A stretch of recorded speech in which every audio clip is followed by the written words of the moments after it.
Welcome back, everybody, to the Attract and Stand Out podcast. It's Darlene Hawley, and I am so excited for today's guest. I have with me Lafaya Mitchell. She is a licensed marriage family therapist and has over 20 years of experience with difficult to treat populations, specializing including autism, Aspergers, intergenerational trauma, and other moderate to severe social, emotional, and or behavioral issues.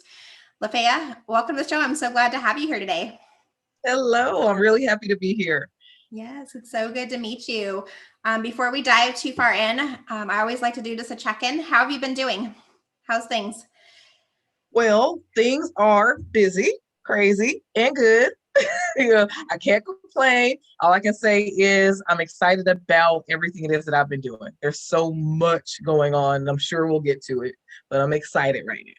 Yeah, absolutely. I definitely feel like the energy in the air. It's like that springtime again, where everything's starting to blossom and all those seeds that have been, our marketing seeds, everything that's been going out for our businesses is all kind of starting to grow and flourish. So I love this time of year when everything just kind of starts to fall together. It's like we're coming out of winter. It's sunny outside. Everything feels like a new energy in the air, which is always fun. Yes, I agree. Absolutely. Well, I would love to hear your story. Take us back a little bit and tell us how you came to start your business and how you got into marriage and family therapy. Like what was that path look like? What did that path look like for you? Oh man. Okay, so it must have been like the most roundabout pathway I think ever imagined in life. Because I actually come from a history of, and the reason that I became interested in what it is that I'm doing is because of my history of being very sensitive myself, or what I call hypersensitive. I come from an intergenerational trauma background. So it kind of shaped me into this kind of mean person when, when I was really young, kind of a bully, lots of ugly things. And then as I grew into adulthood, I recognized how much I did not like those aspects of myself, and I really want to work towards change. And I could have never guessed when I was a kid at all that I would be doing anything having to do with psychology.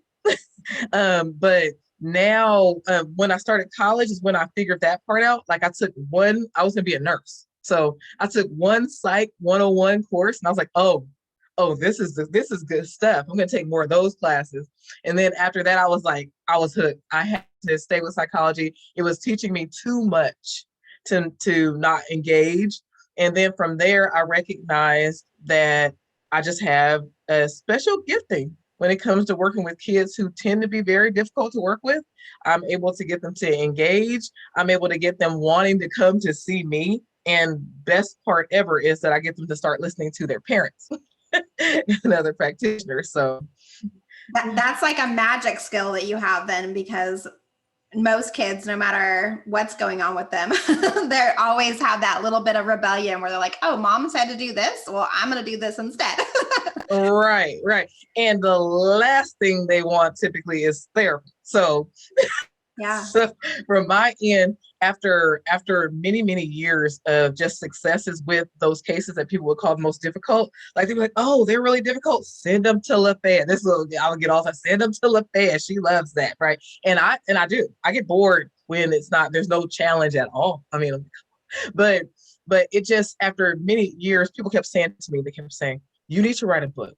You have to share what it is you're doing with people, because seriously, other people aren't doing this. They can't do this. Like I'm dealing with kids who've been in treatment for years, like 10, 15 years, even young adults who were getting like no results until they got to me. So that's when I became more interested in moving beyond just a licensed marriage and family therapist and more into kind of that training piece where I have to kind of teach other people, kind of teach the teacher, teach the parent, teach the, that kind of thing. So that's where I am now. That's amazing. And I can only imagine like how invaluable, or what's the right way to say it? Like how valuable of a service is to these families who they've been going to therapy for, like you said, 10 plus years possibly, and they weren't able to get the support and the help that they needed. And when you find the right person who really gets your children and understands like what's going on within the family dynamic and how you're able to come in and support them, how that would be life-changing to their whole entire family, not just the kids that are coming in to see you. Yeah. And that was my start. I would start with the kids. very specialized work with, severely emotionally disturbed children, children on the autism spectrum. That became a big deal for me when I worked for an intensive outpatient program for about 15 years. And then working with those more severe, like bipolar disorders and ADHDs, where there's just a real impact on the social behavior. That became kind of my whole niche. They're like sin. And then I wanted to try to like coin it. I wanted to try to figure out, okay, so it's not just kids, on the autism spectrum. It's not just kids, with ADHD. How do I say this or form this in the right way so that people don't miss out? I always say any social, emotional, or behavioral challenges. So then that way we don't rule out other situations where a kid could say, maybe not even have one of those diagnoses, but they have struggles. They have struggles that really prevent them from being happy, prevent them from being successful in the social world, prevent them from being happy. I mean, just getting along in general at home. And so, and having that impact on those kids, and then kind of framing it into more of I work with hypersensitive people, hypersensitive situations, has become more of what I try to do so that people understand it. But then they're like, what is hypersensitive? Does that mean they're like hyperactive and sensitive, or what does this mean? Right. And I'm like, hypersensitive, just they're in general more sensitive to stimuli that maybe otherwise people who are considered, not, I don't want to say normal because normal is that word, but, neurotypical or whatever, aren't as sensitive to. So they're triggered more easily. I think it helps so that people can really understand what it is I'm doing and what I'm working with. Yeah, absolutely. And you're so smart to pay attention to those things, because that's one of the areas that I work a lot with my clients on, is getting the messaging just right so that your ideal client leans in and they know you're speaking directly to them and they know that you can help them, or it triggers another response where they're like, oh, like I need to introduce you to my friend Susie. She was just telling me the other day about how her child was XYZ, like whatever it is, right? But though, like when your messaging is so clear and specific, it really changes the dynamic of attracting the right types of people to your practice and into your business, so that you're working with the people that you love to support and help, versus when we're so broad in our messaging, sometimes we get too many different types of people, especially like in your practice. Like you could licensed marriage family therapist, like you could attract a lot of different types of people. So I love that you really niched it down and got even more clear and specific of who you actually want to help, so that you're calling in those dream clients and you're attracting them kind of like a magnet, right? And then you're also repelling the people that are not the right types of clients for you. And you don't have to spend all your time and energy going, well, I'm not the best fit for you, let me refer you over to so-and-so, which you, I'm sure, happily do very often. But yes, when your messaging is so clear and concise and succinct, it allows you to bring the right people to you and not have to spend so much time attracting people that aren't really the right types of people for you to work with. Now, that's actually been one of the most difficult aspects to what it is that I do, because I'm truly on an advanced relational approach kind of guys. So what I would get from so many people, like so many parents, they say, oh my goodness, what you taught me to do with my child, so and so, it worked for my marriage. Like it worked at, on my job, like it worked. And I'm like, I said, and I always try to share with them, it's because we're working on relationship in general. Like if we work on the relationship itself and you create that connectivity that others desire, and when you're dealing, especially when you're dealing with your hypersensitive person who has been kind of ruining, in quotes, ruining their ability to attach, to connect with other people, like they've been isolating, pushing others away, not recognizing that that's where a larger source of their hurt is coming from, is the lack of ability to connect. Then all of a sudden, when you start learning how to connect in ways that are relevant, ways that have impact, ways that influence, then all of a sudden, then you have this breakthrough where you're like, you can get your needs met and they can get their needs met at the same time, because now you're dealing with what's really going on, and oh gosh. So that kind of causes me to kind of circle around. And I just want to share that there's a philosophy that I've developed that I call the Lafaya Way. And it took me many, many years to get to this place in space where I wanted to call anything at all, by the way, because for me, I wanted to call it gifting, leave me alone, right? This is a gifting. I don't know why I have that impact. It's just, I don't know. I'm just coming to them with like my honest truth. And I don't hide, I don't hide feelings. I don't harbor them. I know better. I noticed that when you feel a certain way, when you're not feeling great and you're meeting with a hypersensitive kid, they're super soaking in what's going on with you internally.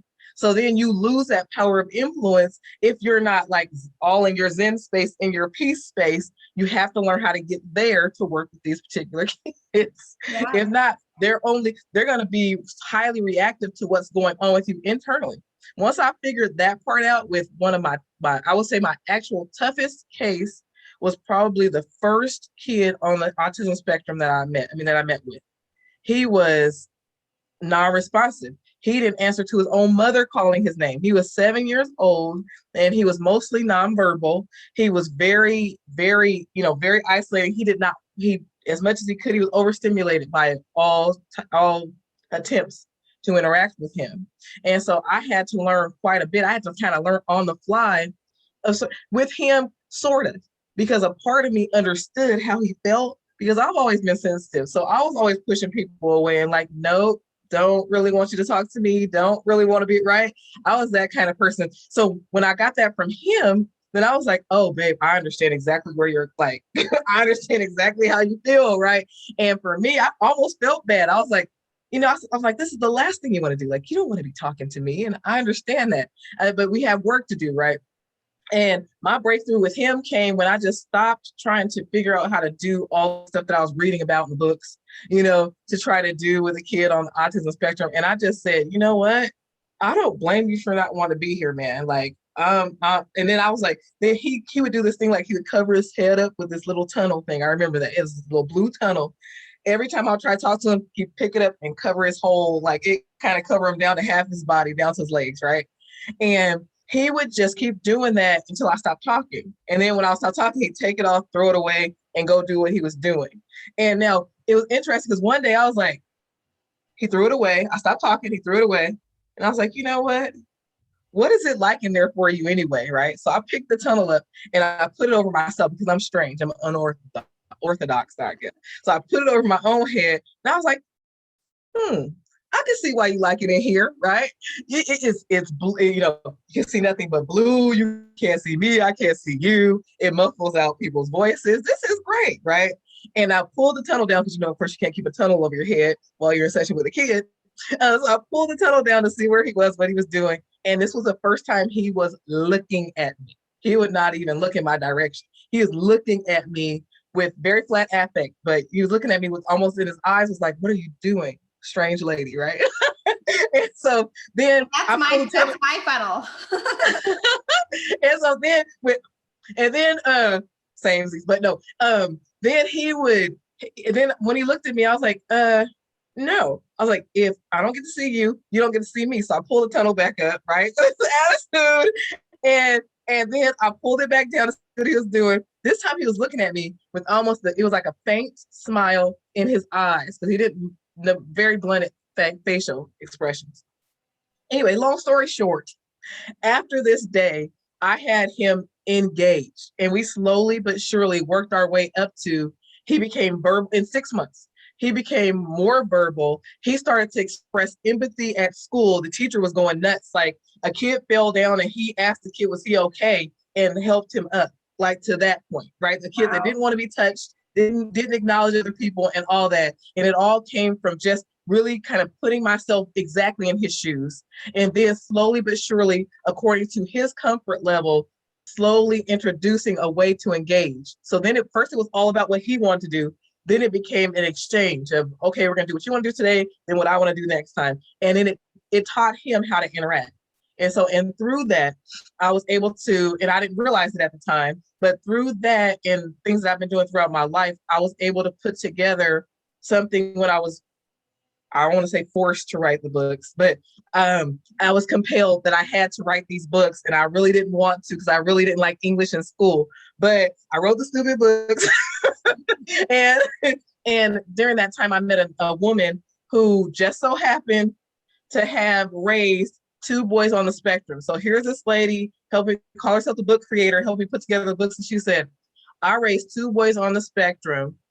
And this information is too important for you to just give to people all at the same time. Because I wrote like this big encyclopedia full of information. Once it started to flow out, it kept going. So it was like, I didn't even sleep. At this time, I had to pull a car over when things would come and I was just writing, handwriting, by the way, the whole time having to type it out later. Then I finally learned, okay, be smart, bring the computer with you and type it in the first place, right? And so, but went through that process. And after that, I had finished all what I call my downloads. I had like this 60,000 word document. And I'm like, now what do I do with this? And was introduced to this woman who said, no, we need to break this up into small bite-sized pieces, especially if we're going to give it to overwhelmed parents. Yeah, absolutely. And she said, and there's a philosophy, it made me so mad. And there's a philosophy behind what it is you're doing. So I need you to tease that out. I was like, I can barely define philosophy, let alone try to tease one out of what? Yeah. And so, but then that's how we came up with the Lafaya Way. Yeah, but then you came up with the Lafaya Way, and now you have your own framework basically that you work with your clients off of, which makes it so much easier now that you've teased it out. It probably, you're like, oh, like this makes it so much easier to like explain to like in marketing or just with clients when they're in your office and you're like, this is like the process that we go through, and this is how I work and how my clients get results and get success quickly, to, you know, start being empathetic and on the playground with little kids who fall down. Like those are things that families probably are like, their heart is like so happy to see that their child who wasn't verbal and wasn't doing the things that they thought they should be, or like what society, like the normal society of what we think happens, right? For you to like take their child though and help them start to show up in a different way, and where they're more engaged and able to connect with other people is life-changing. Yes. He even started to tell his mom that he loved her. Now that was the most significant. That was like the biggest, because when she came pretty hopeless, I don't know how much, things are going to change, because, he's so, he's so lower functioning. But what we found out was this boy, he was actually highly intelligent. He's actually to a gifted extent. They couldn't test him, of course, because he had no interest in, he's not a conformist kid. He had no interest in testing in the way that they wanted him to test. So once we got him engaged, though, we were able to find out that there were things, his area of hyper focus or special interest, he was actually a bit of a genius. Yeah. And I love how when you started the story, like telling us about this like case study, I guess is the best way to describe it.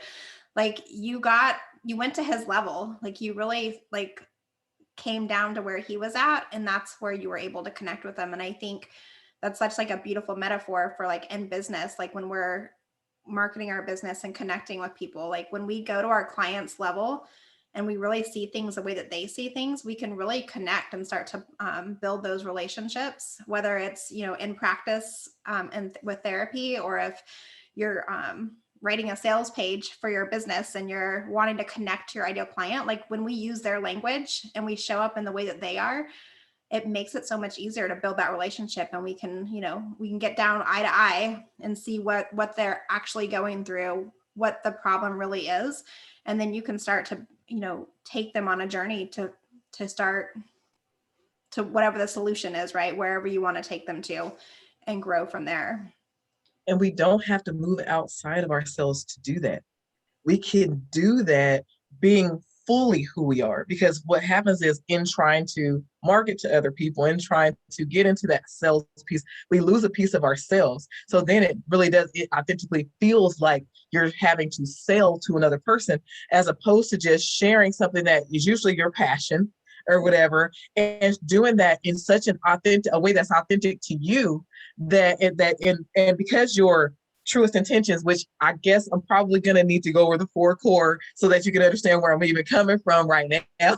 But if you're coming from that truest intention space within yourself, what is your truest intention? Your truest intention is typically to help someone in some area. Usually what we get passionate about is something that we're gifted at, maybe helping someone else with. That's typically what happens. And then it ends up feeling like a chore to try to sell these things to other people, because you're not a salesperson. You're a person who loves to help with whatever it is you love to help with, right? And it works the same, like you said, for salespeople, it works the same for parents too, because their truest intention is to engage and have closeness and have peace in their home, for their child to feel loved and safe. And that's typically our truest intentions. But what we end up doing is we end up actually going against our own selves, against our own intentions. And that causes us a level of discomfort, which inserts into us certain feelings of discomfort that get passed on to other people because we're all interconnected. So since we're all interconnected, if I'm feeling super anxious about something, then when I speak to another person, they're going to feel some of that anxiety. They may not even recognize that it's coming from, I'm the source. They may not recognize that they're kind of what I call emotion soaking, and they're sponging up some of my stuff. Yeah. What they think is, I don't like this person, right? Because they make me feel bad. They don't even think that all the way through. They just think, I don't like this person. I need to get as far away as possible, right? Yeah. This happens in all relationships. And if you learn the power of mastering, first of all, your inner peace, which is a part of the, you get to the 4 core, we have to get to that first space of having that calm space to be able to kind of share that with other people so that when they're around, they can feel it. Like, and especially if you can get into your love space. Oh, you get into your love space and other people are drawing from that, then all of a sudden they just love you. They don't even know why they love you so much. They just do. And, and that works for whether it's with your kids or clients or whomever. Yeah. And it's so important that like what you had said, like when you're selling, you're just helping other people. And when you're just showing up as your true authentic self and connecting with people, you don't have to actually ever sell anything. It's just about helping other people, being super generous, being kind, connecting at their level, building a relationship, playing to your strengths and to your passions and like the things that you love to do, and using that as like your outsource for giving to other people. And that just attracts the right people to you. You don't have to do anything any different. And it's funny, like I always talk about, like when I first started my business, I was so busy trying to be like everybody else, like what I saw, how I saw them marketing or how I saw them dressing or what I saw them doing, that it impacted me like the first 2 years of my business, because I never let Darlene show. Like I was never just myself. And when I had that realization, like, oh, I don't have to wear a business suit, or I don't have to market in this way that feels like super icky and slimy and sleazy. I can just show up as myself and build relationships. And that's when like magic happens. That's when you really connect with people and you start drawing in those people that you're supposed to be working with and that you're meant to connect with. Yes, for sure. Oh, yeah. It was a lesson I had to learn myself. It's interesting being a therapist and starting out thinking, oh, well, I don't look like a therapist. I don't sound like a therapist. I had all these ideas in my head what they were supposed to, all proper. I'm not proper at all. I'm like probably one of the most awkward people you can be. And so, and being quirky, awkward, laughing really loud, me, kind of didn't seem to fit along with what I saw as what a therapist should be. Right. So these are the very things that are endearing to people. This is what really causes people, because I'm able to live in that authenticity.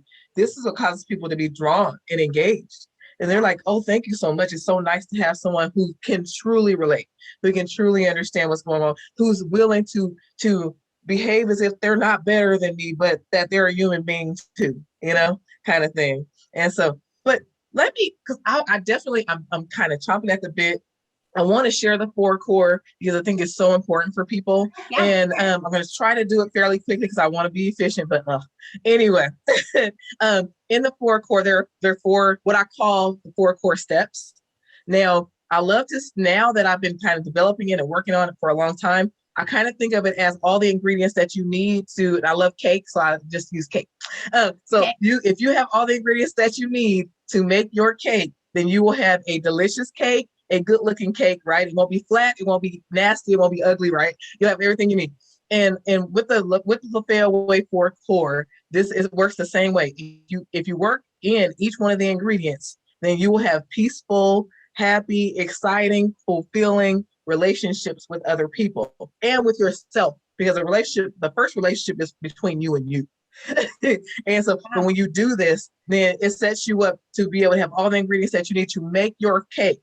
And then anything else wonderful that's happening beyond that is the icing on the cake. That's how I like to say it. Okay. So in the first step is find your calm, because of what I spoke to earlier today. When you're feeling a certain kind of way, icky, any angry, upset, frustrated, all those things, then you have to understand, especially when you're dealing with hypersensitive people or in sensitive situations, that other people are more inclined to strongly emotion soak, which is that unintentional sponging of the feeling energies of other people, where they may not even be aware of that's what's happening. They're just reacting to it. Okay, it's uncomfortable. But anyway, so find your calm is the very first one. I outlined a variety of ways to do this, and lots of people, lots of it is centered around self-care and that kind of thing. If you don't take care of self, you won't feel taken care of by others. You know, if you don't consider yourself, you won't feel considered by others. So first step, you really need to learn the importance of making yourself important to you first, so that others can see and follow suit, basically. So find your calmness first. The second step is to understand the real truth. Understand what's really going on. I like to call it I like to say fur, call it the fur, the core force fur with the long R, like boots with the fur. No. Anyway, understand the real truth. And that helps you to not only, first of all, identify what's really going on. That also assists with finding your calm, because now you're dealing in the truth as opposed to the thing that's not the truth. So if for a parent, for example, typically if a kid wouldn't clean their room or something like that, or sometimes when kids don't clean their room, the parents personalize that. I teach them not to take it personally. Understand the real truth. The kid did not keep from cleaning their room because they don't respect you, or because they don't appreciate anything you do for them, or because, all these reasons that parents tend to come up with that are not based in truth. That it does cause sensitivity, but it's not based in truth. But there's the likelihood that they didn't clean their room because they don't like to clean is far more highly likely. Or because, right? And so then we are dealing in that understanding, then you can actually respond to them in a way that they can connect to. Because if you're telling them, I can't believe you couldn't just clean your room. I do all these things for you, gave you the biggest birthday party ever, and blah, blah. And the kids looking at them like, what does that have to do with me not cleaning my room, right? Right? So they can't connect. So understand the real truth, and also understand the real truth too, because we don't always react the same way. If we're having a bad day, our reaction is going to be worse. Our emotional feeling about a thing is going to be worse when we're not feeling good. So then I teach like self check-ins. Am I that like the HALT check-in through the 12 steps program? Am I hungry, angry, lonely, or tired? Are they hungry, angry, lonely, or tired? Is that playing a part in all of this to increase the intensity of my upset or their upset? So little tricks like that. Understand the real truth. Does my past triggers from my past impact how I feel right now, right? Kind of thing. So anyway, understand the real truth. The first R is react according to your truest intentions. That's my biggie. So I spoke to that quite a bit. You want to react according to what you truly want, not outside of that. Because if you move outside of that, then you're going to be unhappy with the interactions, which means the other person is also going to be unhappy with the interaction. In interactions, you need to have two happy people. If there's two people, you need to have okay people, because not everybody's going to be extremely happy, right? In interactions, you need to have that. So you have to first consider what am I going to feel okay with, and what do they feel okay with? And what do I really want out of this interaction? Most of the time, the parental mistake made is that they're not reacting according to their truest intentions. They didn't wake up in the morning thinking, yes, I'm going to be offended by everything it is my kid does. I'm going to be yelling and disrupting all the peace around my space. Right? They don't wake up thinking that. So if your truest intentions is to have that peace, then you're going to come with more peaceful, solution-focused wording. So for a kid that doesn't clean their room, when you're reacting according to your truest intentions, what your goal is for them to be happy and for you to be happy. So when you come to them and you say things like, hey, understand the real truth. I know that you hate cleaning your room. I know nobody likes to really clean, right? However, I have to teach you that is, you work before you play.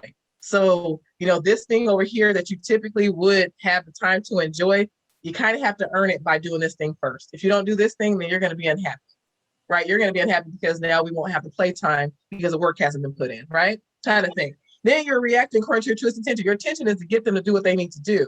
So then you give them the motivators to do that. And then my long R, what I like to call it, is my 3 R's and as the 4th step. And that's to recognize small step differences first and foremost. When you're looking for change, you have to recognize the small step changes or you will remain hopeless and you will tend towards falling back into old dynamics. And you will also push the other person to tend towards falling into old dynamics. So if you have a kid who tantrums for hours on end, right, before, and now because you're working the steps, there's only a tantrum for maybe like 30 minutes, even 30 minutes, right? There's a relief, or even an hour, right? They cut it off sooner. Then you have to be able to recognize that, highly reinforce it, that second long R piece, highly reinforce it, like, oh my goodness, you know what? You cried before, it would be for hours, and this time you were able to cut it off here. Hey, what happened? What happened differently for you? Because I know that didn't feel good for you before, but it seems like you were able to recover a lot more quickly, right? Kind of thing. So recognize, reinforce, I'm so proud of you. And then repeat is just like kind of repeating. You're vacillating through all 4 steps. Is not in any particular order. They're just, you need all the ingredients in there to get what it is you're looking for. Yeah. But yeah, it's super helpful. It's like super powering your relationships and your connectivity when you do these things. Yeah. I love how you described it too, like with your kids and like cleaning the room, because that's probably every single parent's like biggest fight in their house is like, go clean your room. I can't handle it anymore. But I love how you like, it kind of ties back to what we were talking about before too. Like you get down to their level and you talk to them in a way that they're going to understand. Like no kid understands like, oh, do it because mom said so, or like whatever other reasons like we come up with. Or through guilting. I'm pretty sure I've used like every single possible reason why, because I said so, to because I'm your mom, to because I birthed you into this world, like all those things, right? But I love how you frame it in a way that really just makes it really clear and concise of like, this is why it's important. This is how we should do it. And I love like you're also teaching them that like you don't just get everything in life for free. Like you have to work for it. You have to show up. You have to put energy into it. You have to, you know, it's a give take relationship. It's not just about you all the time. Like this is how like the world goes around and how we connect and build those relationships. So I love that you have a framework for that. Yes. I love it because then people go ahead. Oh, sorry. No, I love it because I actually at home, and I share this in my, in my books, I actually have 2 Aspergers kids at home. They're spectrum-y kids. And now my daughter started out with extreme sensitivities. This is where my first place of learning was with her. And it was slowly but surely kind of help her to get rid of all the sensory overload because she was so overloaded. There was no eye contact that we could do, no reception sounds. Every sound startled her. She would scream all the time, that kind of thing. So we had to slowly but surely work with her. And now people are like, I've had parents almost like, well, you don't understand. I'm like, well, actually, I kind of do have I have one of the kids at home that would smile if they were bothersome to another person because that lack of empathy is strong. The force is strong with them, right? In that one. So I had to learn, or I would have zero impact with them. I had to learn how to make it understood in a way where they felt validated. Their experiences were validated, and I wasn't going outside of, into myself and like my personalization to speak to them, to really get that breakthrough. Yeah, no, I love that. And it makes it relatable because you can especially if you're ever challenged, like you wouldn't understand why my kid acts this way. Like you have a way that you can show like, hey, this is my reality. And these are the things that I've worked on and helped in my household, as well as it's going to be able to go out and help you with what is going on with your children and how we can just take those like little teeny baby steps to get closer to where we're trying to go. I'm curious, like taking it back kind of to like the business aspect of things. What is one business advice tip that you would share that you wish you would have known when you started your business that maybe you figured out over time? Like if you could talk to like Lafaya back when you first started your business and tell her something, what would you say? I would say be yourself. Just because whatever it is that you're bringing, whatever has compelled you to go into business for yourself, it was something that you were passionate about, something that you probably loved, something that you had a real gift for. So trust the gift and trust that the gift was given to you, not some other person who you're supposed to look like either, but you. And so be true to who you are. Yes. So good, because it's so right. Like we can only be ourselves. Like we don't need to wear a mask. We don't need to try to be like other people. And when we show up to life in general, like whether it's in our business or in our personal life, when we just show up as ourselves, like it takes down those barriers and it allows you just to be authentic and true, and people really connect at that deep level. So I would totally agree. That's similar advice to what I would give my beginning self when I started my business back in 2007. I wish somebody would have been like, Darlene, just be you. Don't try to be like everybody else. Luckily, it only took me 2 years to figure out. I wish I could say I figured it out in like 2 weeks, but 2 years, I'm a little slow sometimes when it comes to that type of thing. Hey, that's the best learning. Hey, like you mentioned earlier, which I love those references, the planting of the seeds in the spring season and all that. You had to have your time of planting. You had to have your time of rooting. And then actually, quite honestly, the longer it takes to root for something to take root, the deeper the roots are, so that when the fruit of it does come up, it's good fruit. Yeah. So 2 years, that's awesome. That means you have deep rooting. I love that you said that, because you're so right. Yeah, the rooting is most of it, right? Like if you have strong roots, like if you have a strong foundation, whether it's in your family or in your business or whatever area of life, like that's when you can like wither any storm that comes your way. And you can, like if you're a plant, we'll stick with the plant metaphor. Like if it's raining and thundering or flooding, like you're going to be able to withstand if you have strong roots based in your business or in your life. So I love that. So Yep. good. All right, I'm going to ask you some rapid fire questions before we wrap up, just to kind of get to know Lafaya a little bit better. I am curious, are you binge watching anything on TV right now? Ooh, okay. So it's a little bit, the series is a little bit racy, but I'm a Marvel nerd, super nerd. So I'm into all the new superhero stuff that they have going now, which who didn't have it like that when we were younger. So the Yeah. kids these days, they're exposed to a lot more stuff. But I'm watching like the Iron Fist, and I'm watching Luke Cage, and the woman, I forgot now, her name is gonna escape because I'm watching because they're called the Defenders when they work together. Yeah. So I saw one episode of the Defenders and I was like, oh no, now I have to understand every single one of the backstories of each superhero in the group. So right now I'm binge watching Iron Fist and Luke Cage, and then the other two is the blind guy, I can't remember his name, and the woman who's super strong. But I'm watching all those at the same time. Yeah. So my kids have been getting me into watching a lot of those, I don't even know what they're called. That's how bad I am when it comes to it. But like they've been having me watch all the superhero shows, and I'm like, it's really good once you get into it, but I don't usually like have the time to sit and watch a movie when it's like family time. So it's been good for like family time over the past like year. We've watched so many movies together, like Friday night cuddles on the couch and like watching a movie and eating popcorn. So I love that you're getting into all the superheroes because they're so good. I love all the superhero shows. And there's even more. I noticed the other day that there's some new ones on the CW. Like there's I forget I don't even know if I know what it is. It was like Batwoman. And then there was some other ones that Batgirl. Is it Batgirl? I'm like, I don't know who it is. But I was like, I didn't even know that she had a series. This is awesome.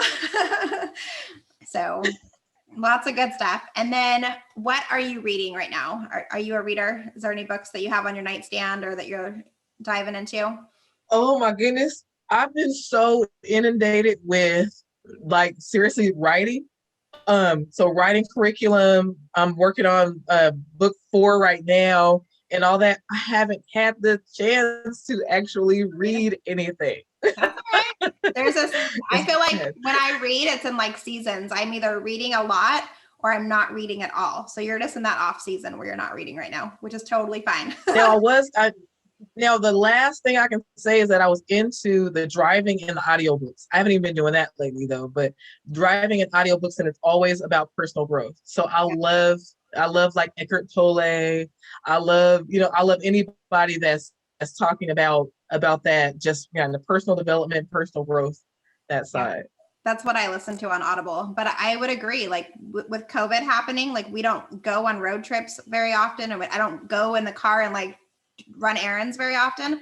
that I don't get to listen to as much audiobooks. It's hard for me to like be at home and listen to like a podcast or an audiobook and like really devote it, unless it's like while I'm getting dressed in the morning, or sometimes if I'm making dinner, I'll put my earbud in and like listen to something while I'm cooking. But yeah, I miss those like long car rides where I could just play whatever I wanted to play. Me too. I'm curious, do you have a morning routine? And if so, what does it look like? Okay, so my morning routine is typically to get up and brush my teeth. First, it's Yeah. always bad, but no, brush my teeth. Then I like to go downstairs, and I'm more of a I don't push beliefs off on people, but I'm kind of more of a, I grew up on like gospel songs and that kind of thing. So then I kind of go downstairs and I ask, it's the Hey Google guy, the little speaker thing, Yeah. mini Google, to play some of my favorite gospel music. It really does set me in a better space in the morning. And then I try to spend about 10 minutes at minimum, just kind of meditating, just quiet my mind. And then I can go forward with my day from there. And it could be any number of things from there. Yeah, no, that's perfect. I always love to find out like what people's morning routine is, because some people are very ritual and like they have like a set couple things they do in the morning, and other people are like super free spirited and they have like no plan in the morning, just whatever happens. So I'm always curious like what that actually looks like for everybody. Tell me about your happy spot. Like if you need to recharge and reset and like get back to Lafaya, what do you like to do, or where do you like to go to reconnect with yourself? I love to go anywhere where I can be in nature. So yesterday, my reconnection time was spent at it was Comanche Lake, and it's a place where on Mondays we went at 6:30 in the morning and we stayed until sundown, till 7:30, and it was just quiet. We fished and just relaxed and looked out at the birds and everything, and just seriously, that's it. That's my centering place. Anywhere where I can like view nature, there's not a lot of noise. Yeah, I love that. And who would you say has made the biggest impact on your life? Like one person. Oh, that's a huge question. One person. Oh my goodness. Okay. So I have to say that I have to go way back, and I have to say my first son. And that's between him and my daughter and my husband, because they are all significant impact. But my first son, I believe he made the most significant impact on my life. I was actually a teen mom, and I was headed in all kinds of bad directions. And he made my heart shift. And I just, from the day I had him, I looked down at him and I told him, you will never experience what I've experienced in this life. And I think I meant that, and it changed my life from that point forward. Oh, I so love that. I was actually a teen mom as well, Lafaya. So I had my oldest son right out of high school, and he changed my life. I always say like he raised me just as much as I raised him, because we grew up together. He turned me into the woman that I am today, and I helped mold him into the amazing man that he is now. Like it's such a special relationship. Like I don't know. I guess it's that way too, like when you're older, because I have two other sons besides him. I have 4 kids total, and they're all special relationships in like their own special ways. But growing up with your child is a pretty cool experience that not everybody gets a chance to do. And I don't know that everybody should, but it was definitely our journey, right? And it was our walk. Right. So yes. I love that he made that impact on your life, because yeah, they definitely change us and they help us, step into a better version of ourselves. Absolutely. Yes. Yes. And then my last question for you, and I cannot do it, but I wish I could. If I could give you a plane ticket and send you anywhere in the world, where would you go and why? Oh, that's a huge question. That's so many places. First thing that came to mind, Italy.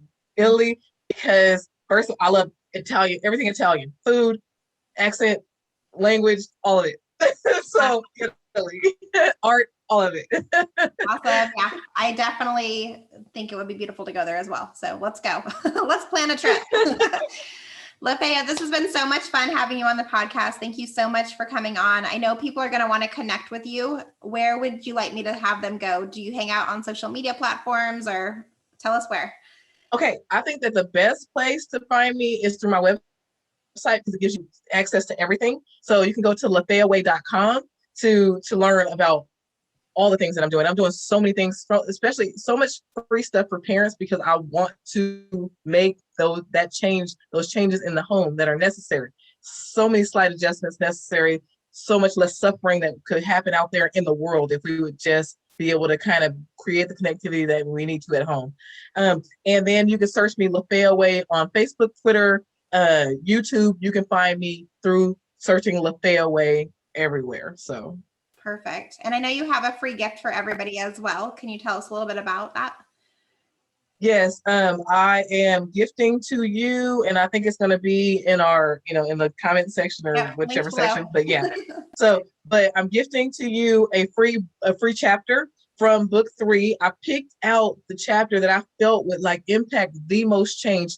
Just like you read that chapter and you automatically have tangibles to have some significant change happen in your lives is in that one chapter. Now, of course, I would highly recommend that you get all 3 books, but I'm telling you, just that chapter alone will change your life. Yeah, absolutely. So definitely go download Lafaya's chapter from her book, soak up all of her amazing knowledge. And thank you, everybody, for joining us for another episode of the Attract and Stand Out podcast. Lafaya, you were an amazing guest. Thank you for sharing your story with us. I know sharing our stories takes us all back to like how we started our own businesses and the things that we've done and how we've made those decisions to move forward. So I'm honored to have you share your story with us. Thank you for having me. Yeah. All right, everybody. That's a wrap. I will see you next week for another episode of the Attract and Stand Out podcast. Go out there and make it happen.